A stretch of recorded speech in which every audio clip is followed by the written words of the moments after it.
You know, Herb, the saddest day of my life was the day when John Hinckley missed.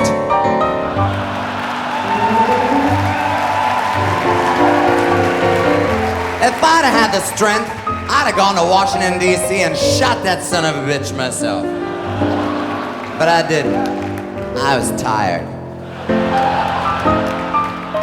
Now we got an even bigger son of a bitch down there, don't we, Herb? So, if any of you have the strength, you know, have at it, you know, be my guest. What? Oh, yeah, you're right. Listen, don't tell anyone I said that. I don't want them reopening my FBI file again. But you know it's funny, Herb, how things go around, come around, go around, you know. And lately, you know, when was it, a couple months ago that Reagan, he went and, you know, died, praise the, you know, hallelujah. You know, that was a happy day. That was a happy day, Herb. And you know, all you saw on television was the legacy, the legacy, the legacy. How many people have died of AIDS since the early 1980s, Herb? Still dying? That's the legacy. I hold that son of a bitch responsible for every AIDS death that has ever happened in this country and in this world. That's the legacy. You know. And then they got the whole funeral procession from stem to stern all over the country. Nancy banging her head on the top. And you know, for a minute, I actually cried, ladies and gentlemen. And then I thought, fuck you, lady.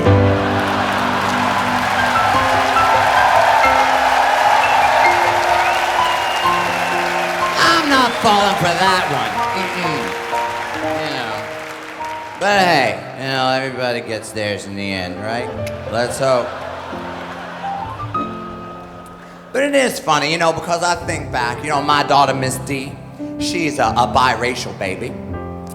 Now, of course, nowadays it's very trendy to have a biracial baby, you know, but of course back then, when I gave birth to Miss D, that was a kind of a taboo thing to have a biracial baby. But now, you know, everybody wants one. You know, I think it's because of the gays, you know. All these gays getting married and having children, adopting a little Korean baby, a little Vietnamese baby, you know, from all over. It's, you know, and the gays are always the leaders. They're the trendsetters, right, you know. And so, of course, now, if you're a white baby, you know, you see a gay fellow. Whoa, look at that gay fellow over there with that little white baby. He must be doing pretty good for himself, you know.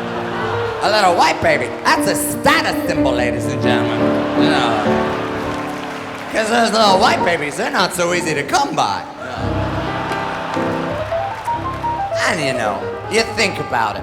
Back in the day when we started performing, they had segregation. You know, you go all over, and the black people, they couldn't go in the front door. You know, oh, why do you let them sing and dance for them? But please don't use our toilet.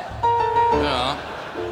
And I think back about it. You know, we used to, Herb and I would, we were on a kind of a circuit back in the 50s. In this, you'd travel around, going from one cabaret, nightclub, venue, or boîte to another.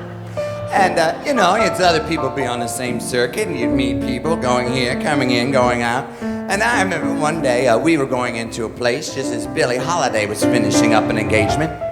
Now, I don't know if any of you are familiar with Billie Holiday, but she was a terrific singer and a hell of a lot of fun. Billie knew how to have a good time, ladies and gentlemen. So, she's finishing up in this cabaret, and she's in the dressing room. When we go in, she said, "Hey, Kiki, come on in." So I went in, you know, and sat down, threw back a few Ryan gingers, locked the door.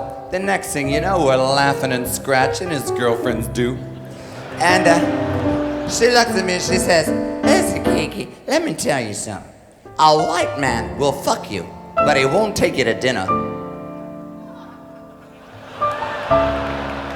I didn't know what the hell she was talking about, you know, but I figured, hey, it's Billie Holiday, right? Okay, Billie, whatever you say. You know. I didn't know what the hell she was talking about. But you know, I think she was trying to warn me about my first husband, Ruby. You know, he was a white man, a boxer. And, but I didn't know, I was in love. Sweetheart, let me see your hand. You married? Never do it.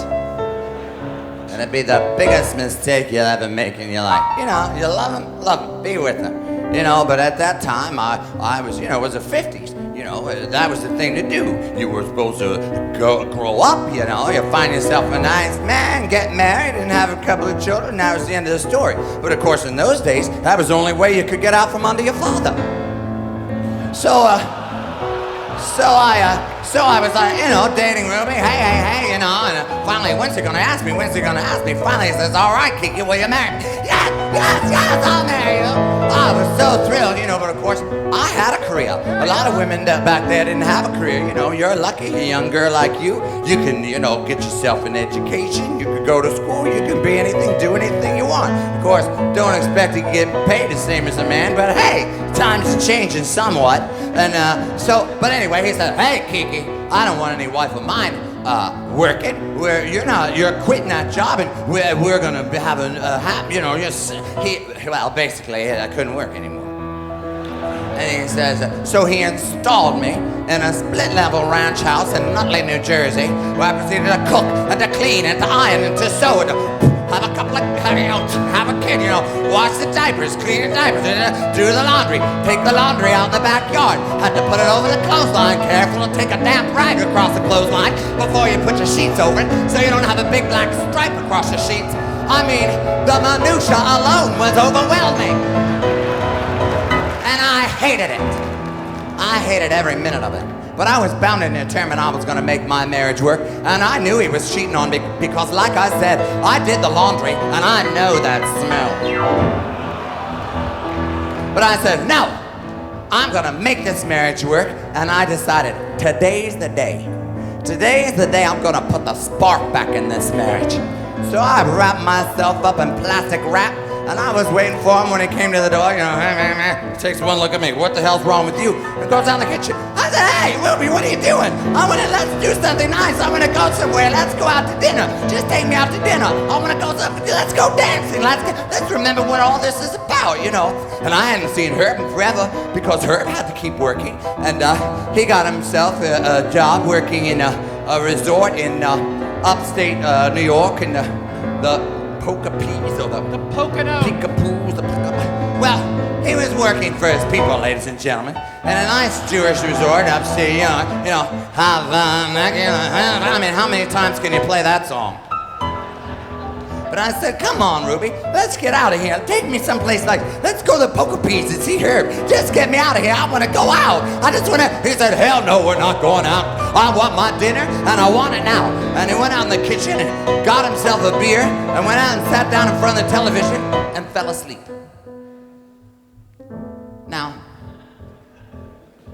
I don't know if any of you people have ever experienced this. We're just walking along, right as rain, fit as a fiddle and ready for love, and all of a sudden,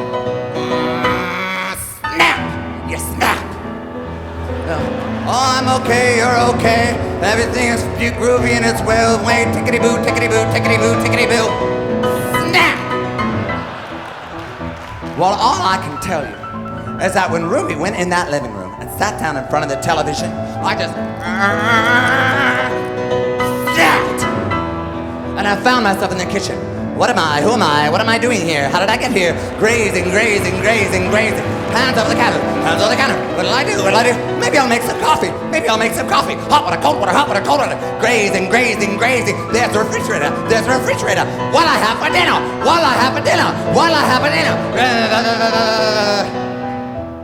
Now, ladies and gentlemen,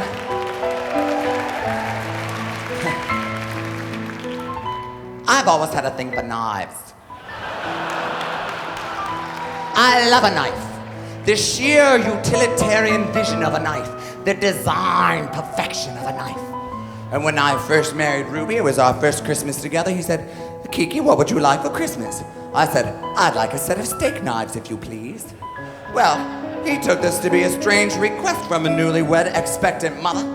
But ladies and gentlemen, I'm not gonna cut my meat with a butter knife. Grazing.